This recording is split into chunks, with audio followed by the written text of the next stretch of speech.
নিবেদিতা প্রেম আরাধনা পড়ার সংখ্যা 12 এবং 13 লেখা ইপসিতা শিকদার। মালিয়া অফিসে ঢুকে নিবেদিতার কক্ষে যায় তার অপেক্ষা করতে। মূলত ট্রিপে তোলা ছবি ও ভিডিওগুলো একসাথে দেখতেই তার এমনটা করা। দরজা খুলে নিবেদিতা আগে থেকে সেখানে কপালে হাত দিয়ে বসে আছে। বড্ড বেশি বিষণ্ণ লাগছে রমণীকে। ঠিক বিষণ্ণও নয়, বিধ্বস্ত লাগছে তাকে। ফ্যাকাশে ও রক্তশূন্য মুখশ্রী, কান্নায় ফুলে লাল হয়ে ওঠা চোখজোড়া, আগোছালোভাবে পরা হিজাব, আবার রোজকার নিয়মের বাইরে যেয়ে বেশ আগেই অফিসে চলে এসেছে নিবেদিতা। কিরে, আজ এত জলদি আসলি যে অফিসে? Good girl. রাতে তাড়াতাড়ি শুয়ে খুব ভোরে উঠেছিস তবে? হালকা হেসে প্রশ্ন করে মালিয়া। যার নেই নিদ্রা, জীবন হয়ে উঠেছে বিভীষিকাময়, তার আবার রাত আর ভোর। বিদ্যুৎ পারতে বলে নিবেদিতা। মালিয়ার বুক ভরা হয়ে ওঠে, কপালে চিন্তার ভাঁজ দেখা দেয়। অবশ্য গতকাল রাতে যখন কবির জিজ্ঞেস করেছিল নিবেদিতার বিষয়ে, তখনই কিছুটা খটকা লেগেছিল তার। এনিথিং রং দোস্ত? কিছু হয়েছে? তুই না আরাধ্যের বাসায় গেলি কথা বলতে? নিবেদিতা ফুলের দিকে তাকিয়ে উদাসীনভাবে একে একে বলে ওঠে সব কিছু। নিজের দাদির বিষয়টিও বাদ রাখে না। মালিয়া ফুঁসে ওঠে সব শুনে। একটা মানুষ এতটা একরোখা কেমনে হতে পারে? এতবার বলার পর, বোঝানোর পরও কি করে নিজের দোষটা দেখেও না দেখার ভান করে থাকতে পারে? তুই এতদিন সংসার করেছিস কি করে এর সাথে? আমি হলে তো নিজে পাগল হয়ে ওকেও মেরে ফেলতাম। তার উপর জুটেছে আবার ওই হারামি বুড়ি। কান্নায় ভেঙে পড়ে নিবেদিতা। কাঁদতে কাঁদতে জাহির করে নিজের হৃদয়ে আর্তনাদ। আমি কি চাই ওর কাছে?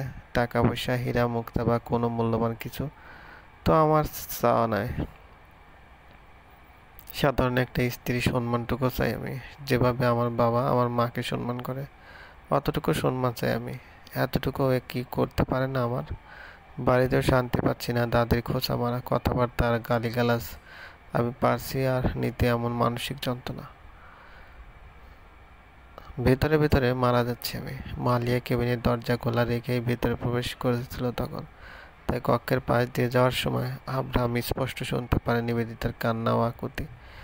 বুক মচড়ে ওঠে তার। তবে কি তার পছন্দের মানুষটি ভালো নেই বৈবাহিক জীবনে? যতই হোক, নিবেদিতাকে নিয়ে অতি সামান্য হলেও আবেগ অনুভূতি তো আছেই তার হৃদয়ে। যুবকের খুব করে ইচ্ছে করে নিবেদিতাকে যে সামলাতে, তবুও নিজের ইচ্ছেকে মাটি দিয়ে সেখান থেকে প্রস্থান করে সে। মালিয়া নিবেদিতাকে জড়িয়ে ধরে নিজেও কেঁদে দেয়। অশ্রু ভেজা গলায় বিড়বিড়ায়, তুই ওকে অনেক বেশি ভালোবাসিস, এজন্য সব রাগ অভিযোগ ভুলিয়ে বারবার চলে যাস। এটাকেই তোর দুর্বলতা ভাবে ও। ও জানে মানে তুই চলে গেলেও ওর কাছেই ফিরে আসবি, ওরই থাকবি। This is why he always take you for granted. Maria বাবা মায়ের একমাত্র সন্তান, তবে প্রকৃতপক্ষে একমাত্র নয়। নিজের 20 মিনিটের বড় শান্তশিষ্ট যমজ বোন মাহিরাকে হারিয়ে 7 বছর বয়সে একমাত্র সন্তানে পরিণত হয়েছিল সে। নিবেদিতার মাঝে সে সবসময় মাহিকে খুঁজে পায়। নিজের এই বন্ধুরূপী বোনের কষ্ট কি করে মেনে নেবে সে? ধীরে ধীরে সময় বাড়ার সাথে সাথে অফিসের সব কর্মচারী আসতে শুরু করে। নিবেদিতা নিজেকে সামনে নিয়ে মালিয়াকে তার জায়গায় পাঠায়। নিজের ব্যক্তিগত জীবনের সাথে কর্মজীবনকে না মেশানোর প্রচেষ্টা সর্বদাই। মোকসেদা বেগম বাসায় ঢুকে আরাধ্যাকে এলোমেলো হয়ে সোফায় শুয়ে থাকতে দেখে অবাক হয়ে যান। বেশি অবাক হন বাসার ঘরে অগোছালো যা তা অবস্থা দেখে। এখানে কাপড়, ওখানে ব্যাগপত্র, খাবার। তার মনে প্রশ্ন উদয় হয়, নিবেদিতা কোথায়? রিজভি, রিজভি, অনেক বেলা হয়েছে তো, আর কত ঘুমাবি? উঠ এখন।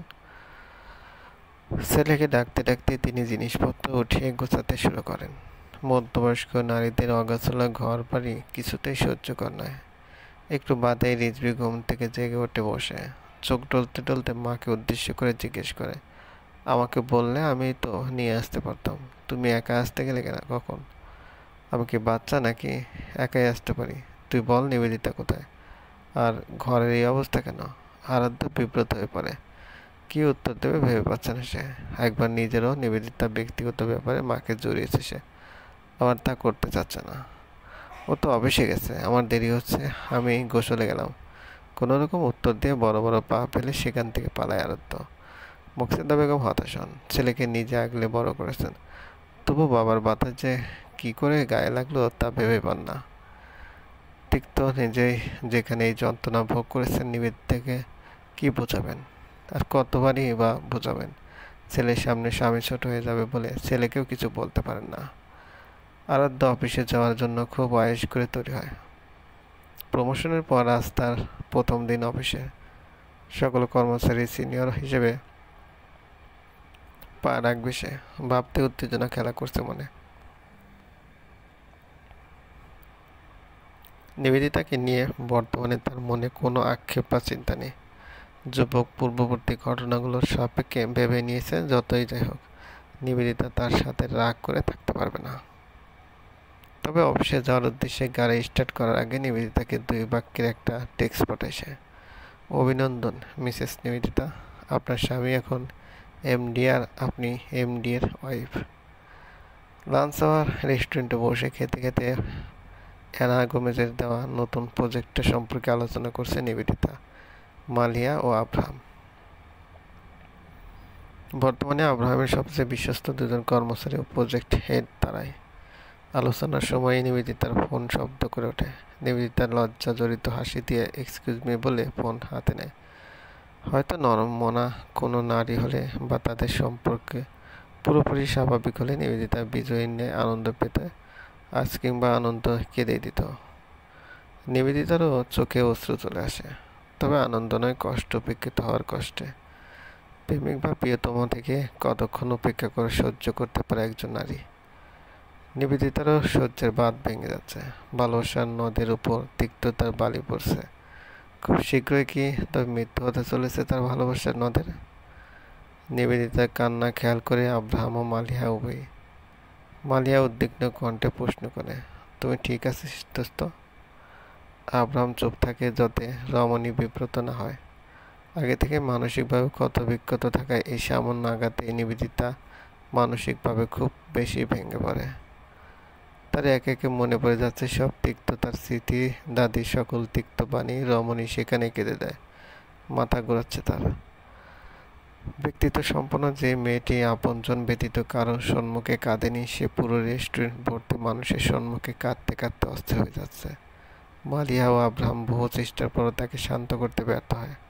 একসময় সেখানে জ্ঞান হারিয়ে ফেলে নিবেদিতা। আব্রাহাম তাড়াতাড়ি তাকে কোলে তুলে নিয়ে গাড়িতে উঠে হাসপাতালের দিকে ছোটে। এতটাই ভয়ে আর তাড়াই ছিল সে মালিয়াকেও নিতে ভুলে যায়। মালিয়া একটা রিকশায় চড়ে আব্রাহামের গাড়ির পিছনে যায়। ইমার্জেন্সিতে ভর্তি করা হয় নিবেদিতাকে। নিবেদিতাকে ভেতরে নেওয়ার পরপরই মালিয়া হাসপাতালে আসে। নিবেদিতার কেবিন থেকে ডাক্তার বেরিয়ে আসলেই উৎকণ্ঠিত হৃদয়ে ছুটে তার নিকট যায়। আব্রাহাম ও নিবেদিতা। ডক্টর, নিবেদিতা কেমন আছে? She is fine right? 40 শুদ্ধ ডাক্তার সাহেব মৃদু হাসেন আব্রাহামের এমন ভঙ্গিমা দেখে। তিনি ভেবে নেন নিবেদিতা আব্রাহামের স্ত্রী। Don't worry sir, your wife is out of danger now. অতিরিক্ত স্ট্রেস ও টেনশনে পাস আউট করেছে। একদম সঠিক সময় এসেছেন আপনি, নাহলে বড় অঘটনও ঘটতে পারত। ওকে ডক্টর, স্ত্রী বলায় একটু বিব্রত হয় আব্রাহাম। এদিকে মালিয়া ব্রু কুঁচকে কিছু একটা ভাবছে। একটু বাদে জ্ঞান ফিরে নিবেদিতা। খবর পেয়ে মালিয়া ও আব্রাহাম দুজনেই যায় তার কেবিনে। তুমি তো একদম ভয় পাইয়ে দিয়েছিলে নিবেদিতা, বলতে বলতে দরজা খুলে ভিতরে প্রবেশ করে আব্রাহাম। আপনার জন্যই তো বেঁচে গেল স্যার, আপনি সাথে না থাকলে আজ কি যে হতো। নিবেদিতা কৃতজ্ঞ চিত্তে হাসে। ধন্যবাদ স্যার, ধন্যবাদের কোনো প্রয়োজন নেই, শুধু একটা উপদেশ দেওয়ার আছে। জানো, একসময় সিগারেট খুব প্রিয় এক নেশা ছিল আমার, বলতে গেলে ভালোবাসায়। আমার স্টেজে কমাতো, একদিন জানতে জানতে পারলাম ভেতরে ভেতরে মেরে ফেলছে আমাকে এই প্রিয় নেশা।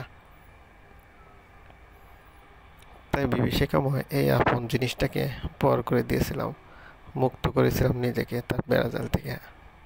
এমন অনেক প্রিয় মানুষও থাকে আমাদের জীবনে, যাদের আমরা ভালো তো বাসি, কিন্তু তারা আমাদের একটু একটু করে মারে। এদের জীবনে রাখতে নেই। তাই এই ভালোবাসার বেড়াজাল থেকে মুক্ত হওয়াই শ্রেয় এবং আবশ্যক।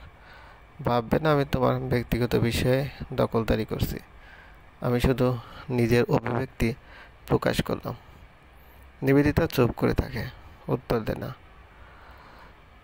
মালিয়াই তার হয়ে আগ বাড়িয়ে বলে, না স্যার, ওর মাইন্ড করার কি আছে? আপনি তো ভালোর জন্যই বলেছেন। ওর উল্টো ভালো লেগেছে, তাই না নিবি পাখি?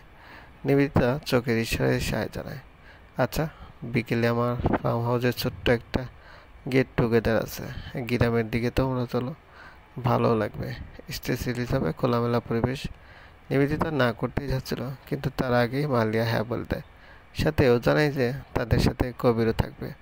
আব্রাহাম আলতো হেসে নিবেদিতার দিকে তাকায়। মালিয়া মনে মনে বলে, আল্লাহ, আমি যা ভাবছি তাই কি হতে চলছে? চলবে।